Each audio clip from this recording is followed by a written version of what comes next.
Drama serial Parizaad میں آج ہی episode میں پریزاد اپنی بہن سے ملنے کے لیے جاتا ہے۔ اس کی بہن سے مل کے بہت خوش ہوتی ہے تو وہاں اسے پتہ لگتا ہے کہ پریزاد کی بہن نے اپنے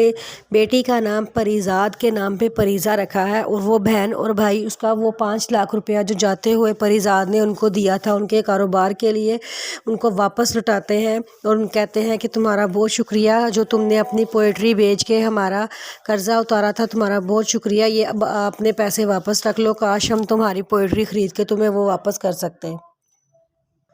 پریزاد جب وہ پیسے دیکھتا ہے تو وہ بہت خوش ہوتا ہے اور کہتا ہے کہ آپ نے یہ پیسے مجھے دینے تھے، آپ نے مجھے واپس کر دیے، اب یہ میرے پیسے ہیں، میں ان کا جو مرضی کروں۔ وہ جاتا ہے اور وہ پیسے جا کے اپنی بہن کی بیٹی پریزا کے جھولے میں رکھ دیتا ہے۔ پھر وہ وہاں سے اپنے گھر کو واپس جا رہا ہوتا ہے تو راستے میں شوکی کا باپ اس کو ملتا ہے اور وہ اس کا معافی مانگتا ہے کہ میرے بیٹے نے تم نے میرے بیٹے کا الزام اپنے سر لے لیا، تو تمہارا بہت شکریہ، تم نے میرے بیٹے کی عزت رکھ لی ہے اور میرے بیٹے کو نوکری لگائی ہے۔ پریزا کہتا ہے میں پچھلی تمام باتیں بھول گیا ہوں۔ پھر شوکی کا باپ اس کو بتاتا ہے کہ مرزا صاحب کی طبیعت بہت خراب ہے، ان کا حال پوچھ لو۔ وہ کہتا ہے ٹھیک ہے، میں ان کا حال پوچھ لوں گا، اور وہ اپنے گھر چلا جاتا ہے۔ وہاں جا کے وہ اپنے بھائیوں سے کہتا ہے کہ تم ہماری بہن سے مل لیا کرو، ہماری ایک ہی بہن ہے اور اسی شہر میں رہتی ہے، تم ان سے ملا کرو، ان سے اچھا سلوک کیا کرو۔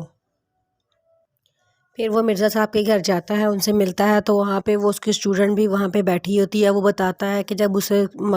کی ماں جب سے ڈیتھ ہوئی ہے تب سے مشکلات ہمارے سر پر آ گئی ہیں، اور یہ ماجد بھی اپنی بیوی کو یہاں چھوڑ جاتا ہے اور 15 10 دن کے بعد آتا ہے، اس کی نوکری بھی ختم ہو گئی ہے۔ پریزاد جب سنتا ہے کہ ماجد کی نوکری ختم ہو گئی ہے تو کہتا ہے یہ میرا کارڈ اپنے پاس رکھ لیں، اور جب آپ کو ضرورت ہو آپ مجھے رابطہ کریں، میں ماجد کی نوکری لگوا دوں گا۔ پھر مرزا صاحب بھی اسے معافی مانگتے ہیں کہ میں تمہارے پیرے چہرے کے پیچھے شرافت چھپی ہوئی کو نہیں پہچان سکا، تم مجھے معاف کر دو۔ پریزا کہتا ہے میں سب کو معاف کر چکا ہوں۔